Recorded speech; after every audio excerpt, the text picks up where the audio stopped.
ഒരുപാട് ആളുകൾ സ്ഥിരമായിട്ട് ചെയ്യുന്നതായിരിക്കും. ഒത്തിരി ആളുകൾക്ക് റിസൾട്ട് കിട്ടിയതുമാണ്. ഇതിന് വലിയ പ്രയാസമൊന്നുമില്ല കേട്ടോ. മാസത്തിൽ ഒരു തവണ ചെയ്താലും മതി.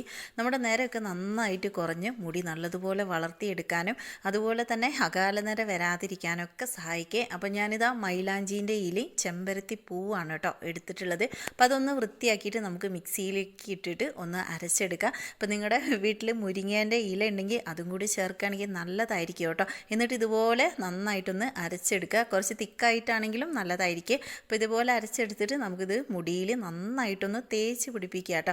1 മണിക്കൂർ അരമണിക്കൂറൊക്കെ വെച്ചിട്ട് കഴുകി കളയുക. അപ്പോൾ നരച്ച മുടിയൊക്കെ ഓറഞ്ച് കളറാവും. അപ്പോൾ നിങ്ങൾക്ക് നീലാമരി ഇളം ചൂടിൽ മിക്സ് ചെയ്തിട്ട് തേച്ച് കൊടുക്കുക. കറുത്ത മുടി കറുത്ത് തന്നെ നിൽക്കും കേട്ടോ. നല്ല റിസൾട്ടാണ്. ഞാൻ സ്ഥിരമായിട്ട് ചെയ്യുന്നതാണ്. അപ്പോൾ ഒന്ന് ട്രൈ ചെയ്ത് നോക്കുക. ഇതുപോലത്തെ വീഡിയോസൊക്കെ കാണാൻ നമ്മുടെ പേജ് ഒന്ന് ഫോളോ ചെയ്യാനും ലൈക്ക് ചെയ്യാനും ഷെയർ ചെയ്ത് കൊടുക്കാനും മറക്കണ്ട.